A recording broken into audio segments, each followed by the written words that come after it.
These are some of the comments that we're receiving. In our opinion, they are evidence of the fissure, the divide in Canada. And these were comments on our Facebook page, and most of these came from third world immigrants to Canada. I'm just going to go through a bunch of them so you can see this tension in our country. This isn't made up.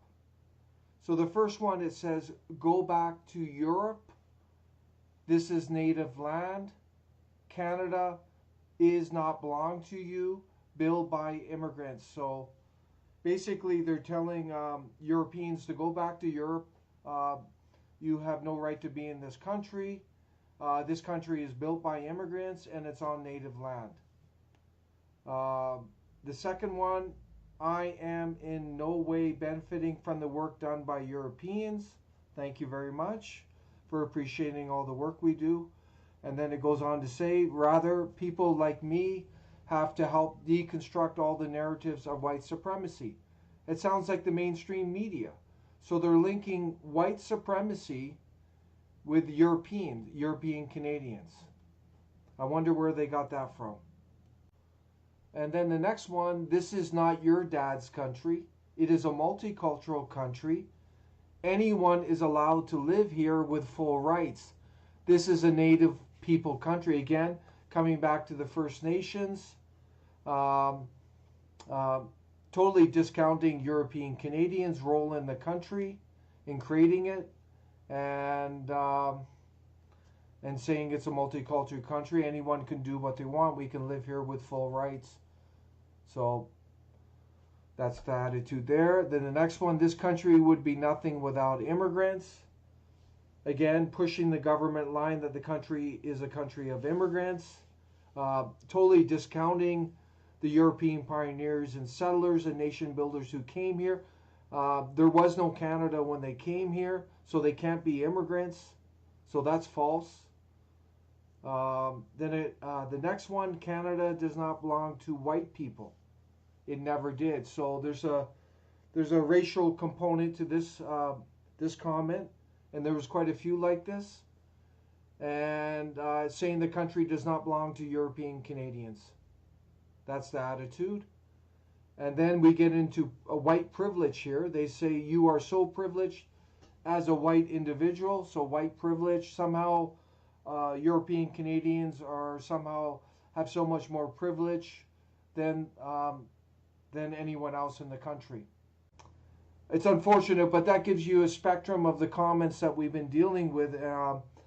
I didn't go into the vulgar ones. There was a lot of swearing and some really nasty stuff and threats. So just add that into it. But we believe that's an indication of the fissure in the country. We got the majority European population. We have new immigrants coming in, largely from third world countries, and there's a tension there. And I'm going to talk about that tonight, why we think that's occurring.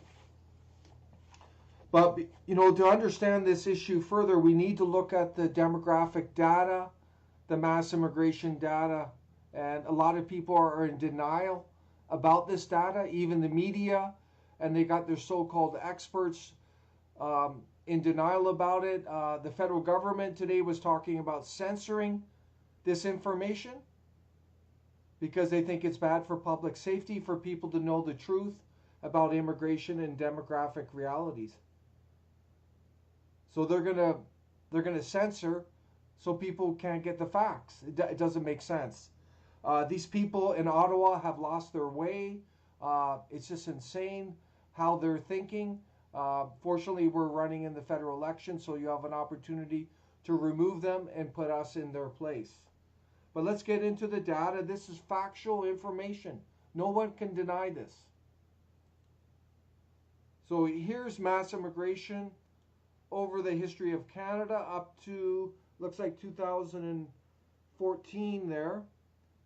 But you see here, it was around 1900 to 1910, there was a massive influx. These were, at this stage, the country was already formed, so we view these people as European immigrants coming in. In 1960 here, Canada, at this point, was 97% European Canadian. Right here.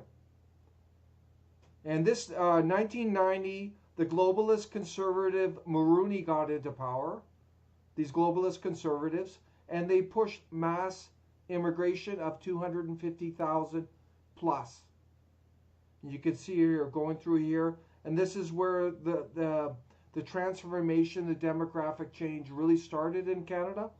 You see this big block here of just steady mass immigration into the country, typically of third world immigrants. Then if we look at this one, this continues here from 2000 to 2018. You see it's just a steady stream of mass immigration from third world countries. Harper was at historic levels, and Trudeau's only gone up a little higher than Harper. They're all in on the mass immigration. All the multi-controlled opposition is behind it. But this mass immigration, this sustained mass immigration, is behind the transformation, behind the demographic transformation of Canada, without question. This is the engine behind it. This is what's causing it. This is all planned and organized by the multi-controlled opposition in Ottawa. Every single one of those cronies entrenched in Ottawa supports sustained mass immigration, which is, the truth is, it's causing the replacement of Canada's traditional population. And I'm going to show City TV News, and they said, oh, that's so disturbing, the replacement. How dare me say that?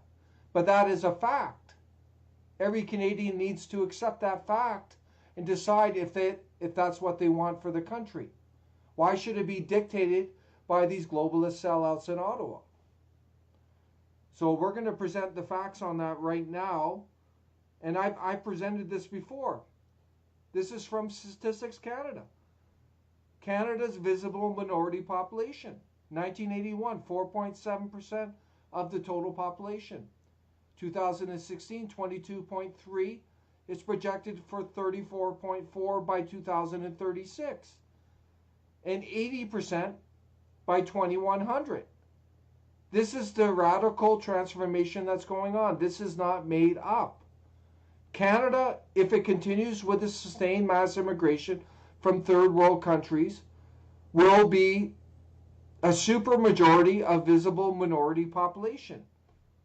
It'll be a visible majority population, supermajority. That's what's happening. This is not fiction. And this is the reverse.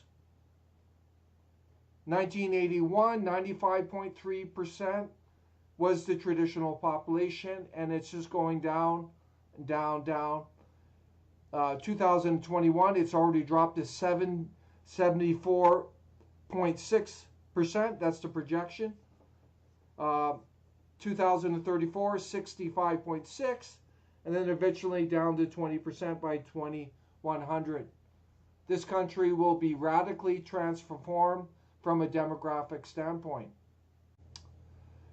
Professor Eric Kaufmann, he's from the University of London, and he estimates that 80% of the Canadian population will be non-white in less than a century by 2100. So that means European Canadians who are typically white will be relegated to 20% of the population. And to put this in context, in 1960, European Canadians were around 97% of the population. So this is a radical transformation going on. He goes on to say, he's saying Canada is actually undergoing, quote, undergoing the fastest rate of ethnic change of any country in the Western world, according to Professor Kaufmann. The fastest rate of ethnic change. Continue a high immigration intake, and the fact that 4 out of 5 newcomers are visible minorities. These are facts. These are facts. And these are things we need to discuss. The demographic change in Canada is the fastest in the world. 4 out of 5 immigrants coming in our visible ethnic minority. This is a fact. The country is being radically transformed. And what we're saying at the NCA, let's have a dialogue on this. Is this right for the country? Is this the path we want to go down? Do we want our traditional populations replaced? At the NCA, we don't believe they should be replaced. We should be striving for larger traditional families. That's something we support. And if we look further into this,